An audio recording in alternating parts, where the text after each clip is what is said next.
कहानी की शुरुआत में हमें एक लड़की सिमोन भागती हुई दिखाई देती है, जो अपना पेपर देने के लिए स्कूल आई थी। वह दौड़कर सीधे अपने दोस्तों के पास गई। सिमोन उनसे बात ही कर रही थी कि तभी वहां उसका डैड फ्रेडरिक भागते हुए आया। फ्रेडरिक ने उसके दोस्तों से कहा कि जितनी जल्दी हो सके यहाँ से किसी दूसरी जगह भाग जाओ। इसके बाद वो अपनी बेटी को वहां से लेकर जाने लगा। उसने सिमोन को बताया कि कुछ ही देर में जहरीली बारिश होने वाली है। फिर फ्रेडरिक अपनी गाड़ी लेकर तेजी से आगे की तरफ बढ़ने लगा। दूसरी तरफ पूरे शहर में अब काले बादल छा चुके थे। असल में फ्रेडरिक अपनी फैमिली को लेकर शहर से दूर एक बंकर की तरफ जा रहा था, ताकि वे उस जहरीली बारिश से बच सकें। रास्ते में उसने अपने बेटे से सीट बेल्ट बांधने को कहा, लेकिन इसी दौरान उसका ध्यान भटक गया, जिससे उसकी गाड़ी सामने वाली गाड़ी से टकरा गई और देखते ही देखते पूरी सड़क पर लंबा जाम लग गया। इसके बाद फ्रेडरिक ने एक आदमी से अपनी गाड़ी हटाने को कहा, लेकिन तब तक आगे का रास्ता पूरी तरह बंद हो चुका था, इसलिए वह अपनी फैमिली को लेकर वहां से निकल पड़ा। फिर वे सभी सीधे जंगल की तरफ भागने लगे। पीछे से एक आदमी उन्हें रोकने की कोशिश कर रहा था, लेकिन उन्होंने किसी की नहीं सुनी और सीधे बंकर की तरफ बढ़ने लगे। कुछ ही देर में वे उस बंकर तक पहुंच गए। तभी फ्रेडरिक ने जल्दी से अपना फिंगरप्रिंट लगाकर बंकर का दरवाजा खोल दिया, जिसके बाद सभी लोग उसके अंदर घुस गए। जैसे ही वे अंदर पहुंचे, उसी वक्त आसमान से बारिश की पहली बूंद एक पत्ते पर गिरी और देखते ही देखते तेज जहरीली बारिश शुरू हो गई। बंकर के अंदर आते ही फ्रेडरिक ने अपनी पूरी फैमिली को सैनिटाइज करना शुरू कर दिया, ताकि वे उस जहरीली बारिश के असर से बच सकें। तभी फ्रेडरिक ने अपनी पत्नी एलन के हाथ में एक डिवाइस थमाया और बताया कि उसमें बंकर से जुड़ी सारी जानकारी मौजूद है। इसके बाद फ्रेडरिक एक स्पेशल सूट पहनकर बाहर जाने के लिए तैयार हो गया। जाने से पहले उसने अपनी बेटी सिमोन से कहा कि उसे हर हाल में बाहर जाना होगा, क्योंकि वही इस जहरीली बारिश को रोक सकता है, और अगर इसे नहीं रोका गया तो इस दुनिया में कोई भी जिंदा नहीं बचेगा। लेकिन सिमोन ने उसे बाहर जाने से मना कर दिया, पर फ्रेडरिक ने उससे वादा किया कि वह हर हाल में वापस लौटेगा। इसके बाद वह सिमोन को अपने भाई की जिम्मेदारी सौंपकर बाहर निकल गया। घबराहट कम करने के लिए एलन तुरंत बच्चों के लिए चॉकलेट बनाने लगी, लेकिन उसके कांपते हाथ और डरा हुआ चेहरा साफ बता रहा था कि उसके अंदर भी खौफ लगातार बढ़ रहा था। तभी अचानक किसी ने बंकर का दरवाजा जोर जोर से पीटना शुरू कर दिया। एलन ने दरवाजा खोलने से मना किया। उसने बच्चों को समझाया कि अगर वो इंसान उनके डैड होते तो फिंगरप्रिंट लगाकर खुद अंदर आ जाते, इसलिए उस आवाज पर ध्यान देने की जरूरत नहीं है। लेकिन सिमोन ने अपनी माँ से कहा कि उन्हें एक बार देखकर आना चाहिए, कहीं ऐसा न हो कि बाहर उनके डैड ही खड़े हों। इसके बाद वह तुरंत बंकर का दरवाजा खोलने चली गई, लेकिन दरवाजा खुलते ही उसके सामने वही आदमी खड़ा था जो पहले उन्हें जंगल में जाने से रोक रहा था। वो आदमी जहरीली बारिश में भीगकर पूरी तरह संक्रमित हो चुका था। कंट्रोल से बाहर होते ही उसने सिमोन के भाई को पकड़कर बाहर खींच लिया, लेकिन तभी एलन दौड़कर उस आदमी पर झपट पड़ी। इसी दौरान जहरीली बारिश की कुछ बूंदें उसकी माँ के ऊपर भी गिर गईं। कुछ ही पलों में जहर अपना असर दिखाने लगा और वह दर्द से तड़पने लगी। उसे एहसास हो चुका था कि अब उसके पास ज्यादा समय नहीं बचा है। मरने से पहले उसने दोनों बच्चों से आखिरी बार अंदर जाने को कहा। मजबूर होकर सिमोन ने तुरंत बंकर का भारी दरवाजा बंद कर दिया। बाहर अपनी माँ को मरते देख अंदर खड़े दोनों भाई बहन फूट फूट कर रोने लगे। खुद को संभालते हुए सिमोन ने अपने डैड को कॉल करने की कोशिश की, लेकिन उन्होंने उसकी कॉल नहीं उठाई। इससे अब साफ था कि उनके डैड भी किसी बड़ी मुसीबत में फंस चुके थे। ज्यादा सोचे बिना उसने अपने छोटे भाई को किसी तरह शांत कराया और उसे सुला दिया। लेकिन अगली सुबह उसके भाई की नजर उसी डिवाइस पर पड़ी जो उनके डैड ने एलन को दिया था। जब सिमोन ने उस डिवाइस को देखा तो उसे उसमें कई दूसरे बंकरों के मैप मिले, जिससे पता चला कि इस जंगल में ऐसे ही कई बंकर मौजूद हैं। यहीं से उसे अपने डैड फ्रेडरिक के बारे में भी एक बड़ा सच पता चला। दरअसल फ्रेडरिक एक साइंटिस्ट थे और उसकी कंपनी अपोलो ने ही ये सभी बंकर बनवाए थे, क्योंकि उसे पहले ही पता चल गया था कि जल्द ही जहरीली बारिश पूरी दुनिया में तबाही मचाने वाली है। इसी वजह से वह समय रहते अपनी फैमिली को सुरक्षित बंकर में ले आया था। ये सब जानने के बाद सिमोन ने दूसरे बंकरों में मदद के लिए सिग्नल भेजा, लेकिन बदकिस्मती से उसे कहीं से भी कोई जवाब नहीं मिला। तभी उसके दिमाग में एक नया ख्याल आया और वह पूरे बंकर में रेडियो ढूंढने लगी। खुशकिस्मती से उसे वहाँ एक रेडियो मिल भी गया, जिसके बाद उसने मदद के लिए आवाज लगानी शुरू कर दी, लेकिन वहाँ भी कोई सिग्नल नहीं आ रहे थे। ये देखकर उसका भाई रेडियो का एंटीना ऊपर की ओर ले गया और खुशकिस्मती से इस बार सिग्नल आ गए। फिर सिमोन की बात दूसरे बंकर में मौजूद एक लड़के फ्लिप से हुई। वह फ्लिप से बात ही कर रही थी कि तभी बदकिस्मती से एक बार फिर सिग्नल कट गए। इसके बाद ऐसे ही दिन और महीने गुजरते चले गए और फिर हमें पूरे 6 साल बाद का समय दिखाया गया, जहां रासमस अब जवान हो चुका था और अपने डैड का इंतजार करते करते थक गया था। इसी वजह से वह सिमोन पर काफी गुस्सा रहता था। ये देखकर सिमोन भी गहरी सोच में पड़ गई और उसने बंकर से बाहर जाने का फैसला कर लिया। एक रात जब रासमस सो रहा था, तब उसने उसके कमरे का दरवाजा बाहर से बंद कर दिया। फिर वायरस से बचने वाला सूट पहना और पूरे 6 साल बाद बंकर का दरवाजा खोल दिया। जैसे ही वह बाहर निकली, उसे चारों तरफ अपनी माँ की चीखें सुनाई देने लगी, लेकिन वह खुद को संभालते हुए आगे बढ़ती रही। चलते चलते वह शहर की तरफ पहुंच गई। वहां उसे एक साइन बोर्ड दिखाई दिया, जिसमें दूरी लगभग 2500 मीटर दिखाई दे रही थी। सिमोन उस साइन का पीछा करते करते एक बिल्डिंग के अंदर पहुंच गई, जहां उसे चारों तरफ सिर्फ लाशों के ढेर दिखाई दिए। लेकिन तभी वहां मौजूद एक कुत्ते ने उसे देख लिया और अगले ही पल वो उसके पीछे पड़ गया। वह भागते भागते एक कमरे में जाकर छुप गई। अगली सुबह रासमस नींद से उठकर उसके पास आया। तब सिमोन ने उसे बताया कि वह पिछली रात बंकर से बाहर गई थी और बाहर हर तरफ लाशों के ढेर पड़े हुए थे। ये सुनकर रासमस काफी घबरा गया, इसीलिए उसने सिमोन से कहा कि अगली सुबह वे दोनों यहाँ से निकलकर दूसरे बंकर की तरफ जाएंगे। लेकिन रात में अचानक बंकर के एयर वेंट ब्लॉक हो गए, जिससे अंदर की ऑक्सीजन तेजी से खत्म होने लगी और कुछ ही देर में सिमोन बेहोश हो गई। लेकिन रासमस तुरंत उसे घसीटते हुए बंकर से बाहर ले आया। बाहर आते ही कुछ लोगों ने उन दोनों को पकड़ लिया। दरअसल उन्हीं लोगों ने बंकर के एयर वेंट बंद किए थे, जिसकी वजह से अंदर ऑक्सीजन खत्म हो गई थी। असल में जब सिमोन उस रात बंकर से बाहर गई थी, तभी उन लोगों ने उसे देख लिया था। इसके बाद वे लोग दोनों को फिर से बंकर के अंदर ले गए और एक कमरे में बंद कर दिया। फिर वे लोग वहाँ खाने का सामान ढूंढने लगे, लेकिन वहाँ का सारा खाना पहले ही खत्म हो चुका था। ये देखकर उनका लीडर मार्टिन बोला कि इन दोनों को यहीं अकेला सड़ने के लिए छोड़ दो, और फिर वे सभी वहाँ से जाने लगे। तभी सिमोन ने उसे रोकने के लिए बताया कि उसे ऐसे कई और बंकरों के बारे में पता है जहाँ अभी भी ढेर सारा खाना मौजूद है, लेकिन उनकी लोकेशन सिर्फ उसी को मालूम है। ये सुनकर मार्टिन सोच में पड़ गया। आखिरकार उसने सिमोन और रासमस को अपने ग्रुप में शामिल कर लिया। इसके बाद सभी लोग वहाँ से आगे बढ़ने लगे। काफी देर चलने के बाद वे एक जगह रुक गए। यहाँ मार्टिन ने सिमोन को बताया कि शायद हम ही इस दुनिया में आखिरी बचे हुए लोग हैं, क्योंकि जहरीली बारिश की वजह से पूरी दुनिया तबाह हो चुकी है और जो लोग जिंदा बचे हैं वे अब खाने के लिए एक दूसरे को मार रहे हैं। मार्टिन ने आगे कहा कि वह भी खाने की तलाश में ही बाहर निकला था और हालात ऐसे बन गए कि उसे मजबूरी में उन दोनों को बंकर में बंदी बनाना पड़ा। अब सिमोन को एहसास हो चुका था कि मार्टिन की कोई गलती नहीं थी। इसके बाद सभी लोग दूसरे बंकर की ओर लौटने लगे। तभी मार्टिन की नजर कुछ शिकारियों पर पड़ी। उन्हें देखते ही सब नीचे छिप गए। इसी बीच शिकारियों ने आसमान में एक ड्रोन भेजा, जिसने कुछ ही देर में एक भागती हुई लड़की को देख लिया, जिसके बाद वे उसे पकड़ने के लिए उसके पीछे दौड़ पड़े। इसी मौके का फायदा उठाकर मार्टिन ने सबको वहाँ से निकलने के लिए कहा, लेकिन सिमोन ने आगे बढ़ने से मना कर दिया। उसने कहा कि हमें उस लड़की की जान बचानी चाहिए, इसलिए ना चाहते हुए भी वे सभी उसकी मदद के लिए आगे बढ़ गए। कुछ दूर जाने पर उन्हें वह लड़की जहरीली बारिश के गंदे पानी में फंसी हुई मिली, जो अब पूरी तरह इन्फेक्टेड हो चुकी थी। ये देखकर मार्टिन ने मौके पर ही उसे गोली मार दी। इसके बाद वे सभी वहाँ से आगे बढ़ गए। कुछ देर बाद वे एक बिल्डिंग के पास पहुंचे, जहाँ आते ही उन्हें चारों तरफ लाशों के ढेर दिखाई दिए। बिल्डिंग के अंदर पहुंचते ही सभी ने खिड़कियां और दरवाजे मजबूती से बंद करने शुरू कर दिए, ताकि रात में उन पर बाहर से कोई हमला न कर सके। खुशकिस्मती से उन्हें उस बिल्डिंग में पीने का साफ पानी भी मिल गया, इसलिए उन्होंने रात वहीं बिताने का फैसला किया। सुबह होते ही वे दोबारा अपने सफर पर निकल पड़े। कुछ दूर आगे जाने पर रासमस का पैर अचानक जहरीली बारिश के पानी में धंस गया। जब मार्टिन को यह पता चला तो उसने सभी को उससे दूर रहने के लिए कहा, क्योंकि उसे लगा कि अब रास भी इन्फेक्टेड होने वाला है। इसलिए मार्टिन ने उसे गोली मारने का फैसला कर लिया। लेकिन तभी सिमोन उसके सामने आ गई। उसने मार्टिन को गोली चलाने से मना कर दिया, क्योंकि वह अपने भाई को खोना नहीं चाहती थी। तभी वहाँ मौजूद एक लड़की बियाट्रिस ने उसके जूते चेक किए और पता चला कि उसके जूते पूरी तरह वाटरप्रूफ थे, जिसकी वजह से जहरीला पानी उसके पैरों तक पहुँच नहीं पाया। यही कारण था कि रासमस पूरी तरह सुरक्षित था। इसके बाद वे सभी फिर से आगे बढ़ने लगे। कुछ ही देर बाद उन्हें दूसरा बंकर मिल गया। यह देखकर सिमोन ने तुरंत अपना फिंगरप्रिंट लगाकर बंकर का दरवाजा खोल दिया। जैसे ही वे अंदर पहुंचे, उन्हें वहाँ खाने पीने का ढेर सारा सामान मिला, जिससे कई दिनों बाद सभी ने भरपेट खाना खाया। तभी सिमोन को वहाँ एक मोबाइल भी मिला, जिसमें उसे उसके डैड के बॉस की एक वीडियो दिखाई दी। उस वीडियो में उसका बॉस उसे इमरजेंसी में स्वीडन आने के लिए कह रहा था। वह यह भी बता रहा था कि सिर्फ फ्रेडरिक ही ऐसा इंसान था जो इस जहरीली बारिश को रोक सकता था। इसलिए सिमोन ने वह वीडियो मार्टिन को दिखाई और कहा कि हो सकता है उसके डैड अभी भी स्वीडन में ही हों। फिर उसने मार्टिन से कहा कि हमें आज ही स्वीडन के लिए निकलना चाहिए, लेकिन मार्टिन ने उसे साफ मना कर दिया। उसका मानना था कि वहाँ अब कोई भी जिंदा नहीं बचा होगा, क्योंकि उनके अलावा कोई और सरवाइव नहीं कर पाया था। यह कहकर वह वहाँ से चला गया। लेकिन सिमोन को अब भी अपने डैड की चिंता थी, इसलिए वह और रासमस अकेले ही वहाँ से निकल पड़े। इधर बिट्रीस और उसकी दोस्त सिमोन और रासमस के बारे में पूछने आई। तब मार्टिन ने उन्हें बताया कि वे दोनों अपने डैड को ढूंढने स्वीडन जा चुके हैं। ये सुनते ही वे दोनों भी मार्टिन को अकेला छोड़कर सिमोन और रासमस को ढूंढने के लिए निकल पड़ी। कुछ ही देर बाद उन्होंने दोनों भाई बहन को ढूंढ लिया। इधर बंकर में अब सिर्फ मार्टिन और पैट्रिक ही रह गए थे, इसलिए मार्टिन बहुत गुस्से में था। उधर सिमोन के सभी दोस्त एक बार फिर आगे बढ़ने लगे। कुछ देर बाद वे एक बिल्डिंग में पहुंचे, जहां उन्होंने भरपेट खाना खाया। तभी अचानक वहीं शिकारी पहुंच गए। उन्हें देखते ही सभी वहां से भाग निकले, लेकिन भागते समय सिमोन अपने दोस्तों से बिछड़ गई। वह उन्हें ढूंढते ढूंढते एक जगह पहुंची, जहां उसे एक छोटा बच्चा खड़ा दिखाई दिया। लेकिन तभी उसने आसमान में घने काले बादल छाते हुए देख ली, इसलिए वह उस बच्चे को लेकर वहां से भाग गई। वह बच्चा भूख मिटाने के लिए गोलियां खा रहा था, लेकिन सिमोन ने उसे खाने के लिए कुछ खाना दे दिया। इसी दौरान उस बच्चे का डैड वहां आ गया। उसने सिमोन को शिकारी समझ लिया और अपने बच्चे को लेकर वहां से चला गया। लेकिन जैसे ही वह बाहर पहुंचा, शिकारियों ने उसे चारों तरफ से घेर लिया और बुरी तरह पीटना शुरू कर दिया। ये देखकर सिमोन घबरा गई और वहां से भाग निकली, लेकिन भागते समय एक आदमी ने उसे देख लिया। इधर सिमोन जैसे ही एक बिल्डिंग के अंदर पहुंची, उसे वहां उसके सभी दोस्त मिल गए। जैसे ही उसने सभी को वहां से भागने के लिए कहा, तभी अचानक वही आदमी वहां आ पहुंचा, जिसने सिमोन को पहले भागते हुए देख लिया था। वह बार बार उनसे खाना मांग रहा था, लेकिन उनके पास देने के लिए कुछ भी नहीं था। गुस्से में उसने रासमस को पकड़ लिया और उस पर हमला करने की कोशिश की। उसी समय मार्टिन वहां पहुंच गया और उसने तुरंत अपनी गन उस आदमी की तरफ तान दी। आदमी डर गया और उसने भागने से पहले रासमस के चाकू घोंप दिया, जिससे वो बुरी तरह तड़पने लगा। ये देखकर सिमोन घबरा गई और उसने मार्टिन से कहा कि पास में एक और बंकर मौजूद है, हमें जितनी जल्दी हो सके वहां पहुंचना होगा। इसके बाद सभी लोग रासमस को लेकर बंकर की तरफ बढ़ने लगे। कुछ देर बाद वे सुरक्षित बंकर तक पहुंच गए। अंदर जाते ही उन्होंने रासमस के जख्म पर पट्टी करनी शुरू कर दी। इसी दौरान मार्टिन ने सिमोन को एक डिवाइस दिखाई जिसमें पूरे शहर का मैप मौजूद था। मार्टिन ने उसे बताया कि मैप में दिखाई देने वाली दीवार के उस पार शायद वायरस नहीं पहुंचा होगा, क्योंकि सरकार ने यह दीवार शायद इसी वजह से बनाई थी ताकि संक्रमित लोग दूसरी तरफ न जा सकें। अगर वे किसी तरह वहां पहुंच गए तो शायद उनकी जान बच सकती है। लेकिन दूसरी तरफ रासमस की हालत लगातार बिगड़ रही थी। उसका जख्म धीरे धीरे गहरा होता जा रहा था। यह देखकर सिमोन ने मार्टिन से कहा कि हमें जल्द से जल्द किसी डॉक्टर को ढूंढना होगा, वरना रासमस की हालत और भी खराब हो जाएगी। इसलिए आखिरकार मार्टिन भी मान गया। तभी सिमोन की दोस्त ने उसे सामने की ओर इशारा किया और बताया कि वह उसी रास्ते से हॉस्पिटल के अंदर जा सकती है, लेकिन वहाँ शिकारी भी मौजूद थे जो उसे कभी भी पकड़ सकते थे। फिर भी सिमोन के पास अपने भाई को बचाने का कोई दूसरा रास्ता नहीं था, इसलिए वह आगे बढ़ गई। लेकिन तभी ऊपर से एक ड्रोन उसका पीछा करने लगा। उससे बचते हुए वह जल्दी से एक बिल्डिंग के अंदर घुस गई। इसी दौरान वहाँ शिकारी भी पहुंच गए और उन्होंने उसे गन पॉइंट पर ले लिया। लेकिन तभी सिमोन के दोस्त वहाँ आ गए और उन्होंने उन शिकारियों को ढेर कर दिया। इसके बाद मार्टिन ने उनसे उस दीवार के बारे में पूछा, लेकिन उन्होंने साफ तौर पर कुछ भी बताने से मना कर दिया। तभी जीन की नजर एक शिकारी के हाथ पर बने सांप के टैटू पर गई। वह निशान देखते ही उसके मन में डर बैठ गया। उसे पता था कि ये वही खूंखार गैंग है जो लोगों का शिकार करके उन्हें बेरहमी से मार डालती है। इसीलिए उसने बिना देर किए मार्टिन से कहा कि इन सबको मार डालो। इसके बाद मार्टिन ने गन रिलोड की और सभी को मार गिराया।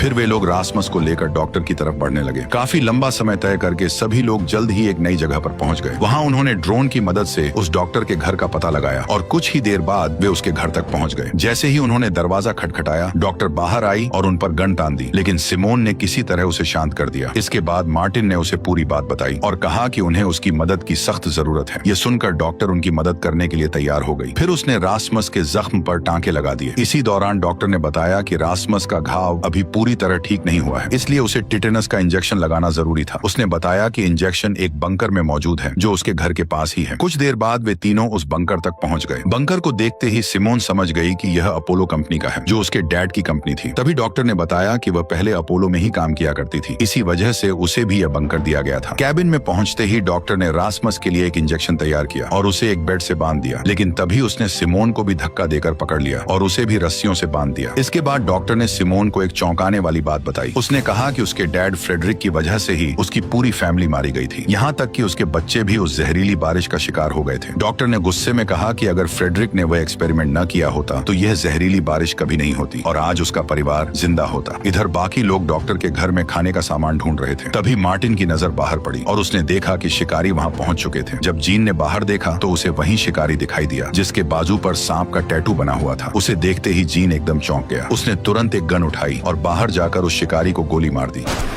लेकिन अगले ही पल बाकी शिकारियों ने उसे पकड़ लिया। यह देखकर उसके बाकी दोस्त वहां से भाग निकले। उधर डॉक्टर रासमस को वह जहरीला इंजेक्शन लगाने ही वाली थी, लेकिन तभी वहां पैट्रिक पहुंच गया और उसने उस डॉक्टर को गोली मार दी।